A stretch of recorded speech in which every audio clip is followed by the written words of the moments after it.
name's Colin, and this hideous piece of metal I'm standing on right here is my sawmill that I built 5 years ago, and I wanted to share some stuff with you I learned along the way. Let's go. So I got myself into this mess 5 years ago because I was cheap. I was too cheap to pay someone $100 an hour to cut some walnut logs I had, and I was too cheap to go buy a pre-made sawmill. Well, not too cheap. I didn't truthfully have $7,000 or $8,000 laying around. So anyways, I built this thing. Where I screwed up initially was I was, again, too cheap to cough up the extra $50 for the wider version of this kit. So I ended up building something that was 23 inches wide, and it would cut some things, but not everything. You know, when you bring logs home, most of the times they'll have knobs, tits, crotches, stuff hanging off of it, and you got to stop and whittle on it with your chainsaw to get it to fit between the rollers. So eventually I had to cut this thing apart and widen it to 36 inches, which is where you see it today. And I haven't had time to build another set of guards for it. If you're wondering where the guards are, they don't exist anymore. So the point I'm trying to make here is buy the widest sawmill you can find. If it's a little bit more money you want to spend, trust me, you'll save yourself hours later on. Now, if you're interested in building your own sawmill, as I have, and I do highly recommend it, my kit came from a company called Linn Lumber, Linn lumber.com. Cool folks, pretty good prices, can't complain. And if you don't mind, please hit that thumbs up button.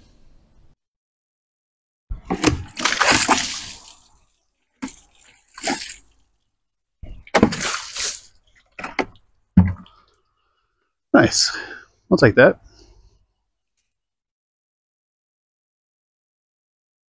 So now that this log is sawed, I'm going to start with my first point that I want to make, and it's the second most important thing behind cutting the wood is how you dry it.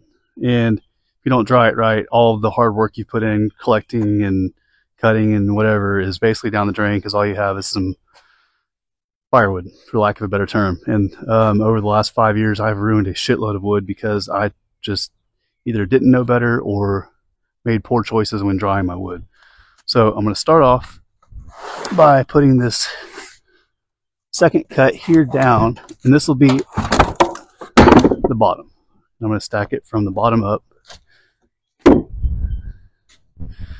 And so I have these are actually dunnage from bundled lumber off of a job site that I get for free. They're going to throw it away anyways. I'm going to put 4 of them since this is a shorter log. But these do 2 things. They allow air to get in the stack and also kind of hold everything straight as you go. And one other thing that I'm going to start doing that I need to be doing a better job of is cleaning all the sawdust off of the slabs, because it's one less thing to keep the air from getting to your wood. So I'm going to switch to time lapse. I'm going to stack all this up, and you get to watch me sweat.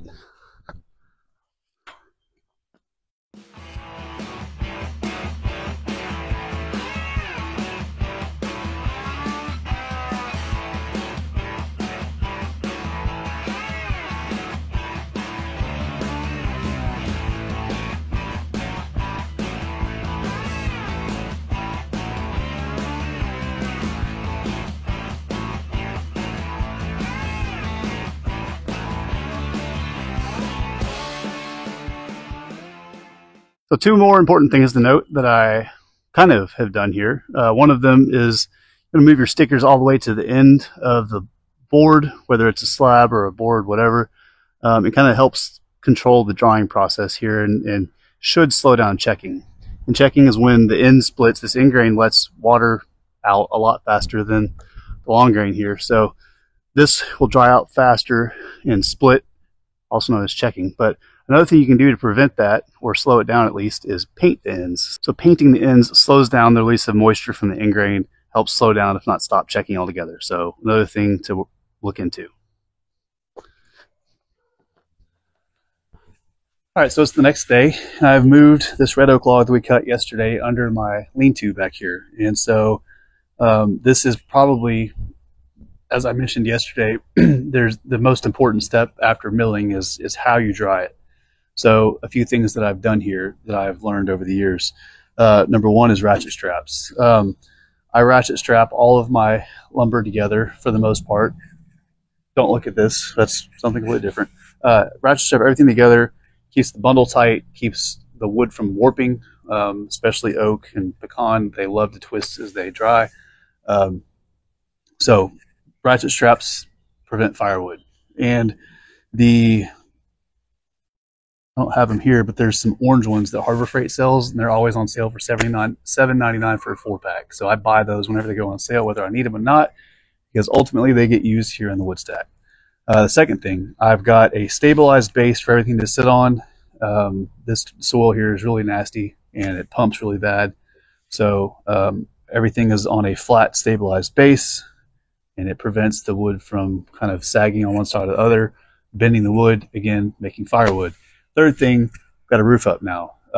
This area back here in my yard is very shaded, doesn't get a whole lot of sunlight, and once it gets wet, it just kind of stays wet. So those three things combined have helped me become a lot more successful in ensuring my wood stays flat as it dries.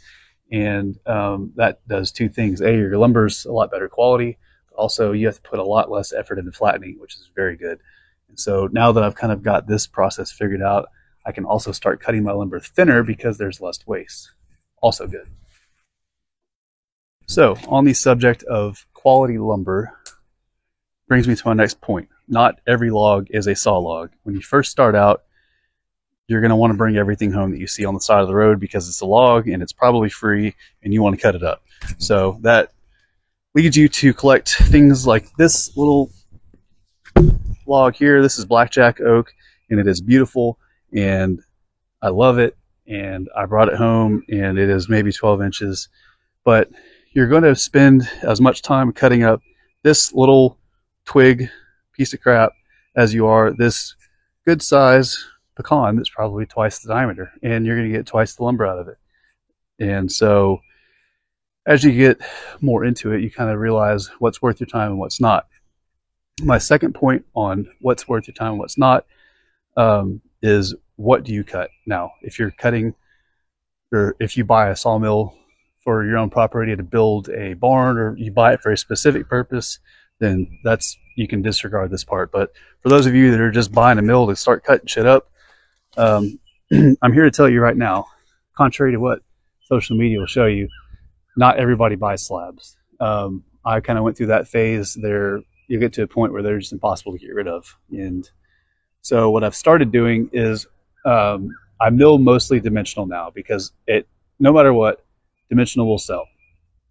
And as you cut dimensional logs, you'll find out just throughout the process of milling into a cant, you're going to get some live edge slabs anyway. So off of a log, you'll probably get 2, maybe 3, maybe even 4, depending on the size of the log, good live edge slabs.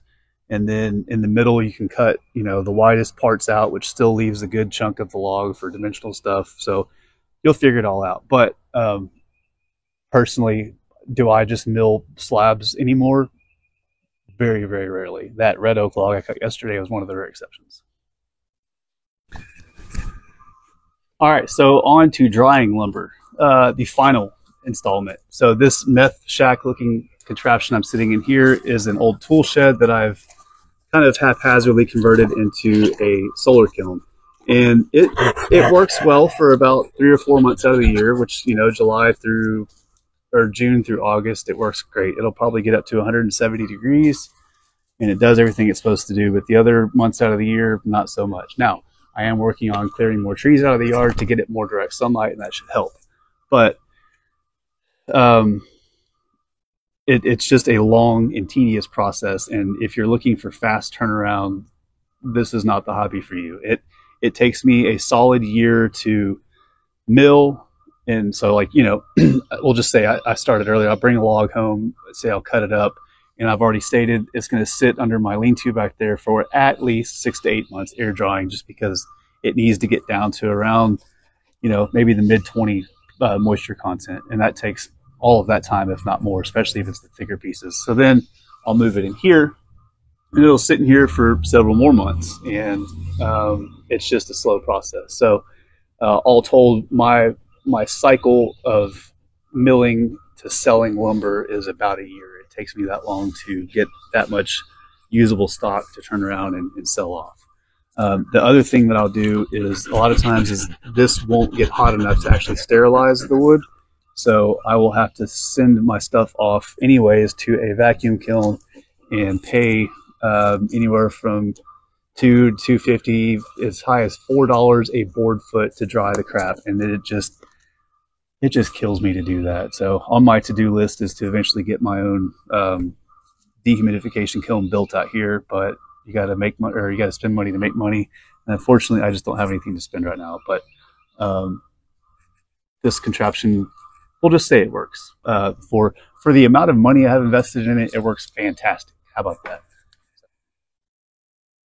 So when I first started milling wood, I was in my early 30s, and I was short on thoughts and long on brawn. But I really only had my dad's Ford 4000 tractor with some kind of crude crane I had rigged up on the 4-point hitch to move logs around. And other than that, it was just this right here. And I smashed fingers regularly. I had the stitches and scars to prove it. So this is kind of more aimed at those of you who are more urbanites, suburbanites that are wanting to get into milling.